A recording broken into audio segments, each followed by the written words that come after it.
எல்லாருக்கும் வணக்கம். நான் உங்கள் பண்டட்டி பரணி டைலர்ஸ் பேசுகிறேன். இன்றைக்கி என்ன ஒரு விஷயம்னா, நம்மக்கிட்ட பயிற்சி எடுத்துக்கிட்டு இருக்கிறவங்களும் சரி, நம்மக்கிட்ட வேலை செய்கிறவங்களும் சரி, ஏற்கனவே முடிச்சுட்டு போனவங்களும் சரி, நம்ம ஒர்க்கை நம்மளோட கலையை நம்ம வேலை செஞ்சுக்கிட்டு இருக்கிறோம் போது இந்த ஃபோனை யூஸ் பண்ணுறத மேக்ஸிமம் அவாய்ட் பண்ணணும். ஏன்னா இந்த ஃபோனுன்றது நீங்கள் அந்த ஃபோனை இப்படி வச்சுக்கிட்டே அந்த ஒரு வேலையை செய்யறதும் தைக்கிறதும் இதெல்லாம் பண்ணிங்கன்னா நிச்சயம் அந்த வேலையில் ஒழுங்கு கிடைக்கவே கிடைக்காது.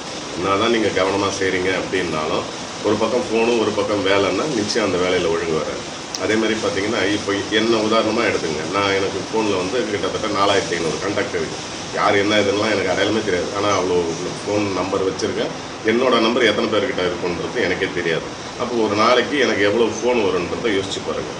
ஆனால் அவ்வளோ ஃபோன் வந்தாலும் கையில் வேலை செஞ்சுக்கிட்டு இருக்கிறேன்னா வேலையில் மட்டும்தான் எனக்கு சிந்தனை இருக்குமே தவிர நான் ஃபோனை அட்டன் பண்ண மாட்டேன். ஏன்னா நிறைய பேர் சொல்லுவாங்க ஃபோன் பெரும்பாலும் எடுக்கிறதில்ல அப்படின்ட்டு. அது உண்மை தான். ஏன்னா என் கையில் வேலை இருக்கும்போது எனக்கு வேலை மட்டும்தான் முக்கியம். அந்த வேலையில் தான் முழு கவனத்தை செலுத்துவேன். அதனால தான் எனக்கு இன்னைய வரைக்கும் நான் இந்த அளவுக்கு வேலை செஞ்சுக்கிட்டு வரேன்.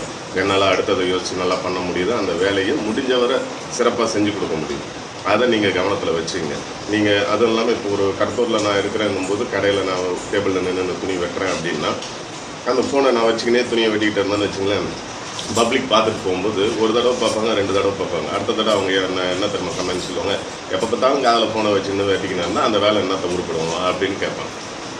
அவங்க சும்மா ஒரு தடவை பார்த்தாலே போதும், உடனே நான் எப்போ பார்த்தாலும் ஃபோனை வச்சுன்னு தான் வேலையை செய்கிறேன் அப்படின்னு சொல்லிவிடுவாங்க. நீங்கள் பப்ளிக்காக வேலை செய்ய போகிறீங்க அப்படின்னா சில விஷயங்களை நீங்கள் விட்டு கொடுத்து தான் ஆகணும். பப்ளிக்கு தகுந்தாப்புல அவங்க பொதுமக்களுக்கு பிடிச்ச மாதிரி நடந்துக்கணும். அப்போ தான் வேலையில் உங்களுக்கு மக்கள் மேலே நம்பிக்கை வரும். உங்கள் வேலை மேலே மக்களுக்கு நம்பிக்கை வரும். அவங்க வேலை கொடுத்தா அவங்க அந்த வேலையில் கண்ணு கருத்துமாக இருப்பாங்கன்ற நம்பிக்கை மக்களுக்கு வந்தால் தான் நீங்கள் உங்களுக்கான வேலைகளை அதிகப்படுத்த முடியும். சரிங்களா? அதனால் எல்லாருமே இதை ஒரு அட்வைஸாக எடுத்துங்க. இதை ஒரு நிச்சயம் ஒரு நல்ல அட்வைஸாக நினச்சிக்கிட்டு நீங்கள் பண்ணிங்கன்னா நீங்கள் அடுத்த கட்டத்துக்கு முன்னேறி செல்ல முடியும். சரிங்களா?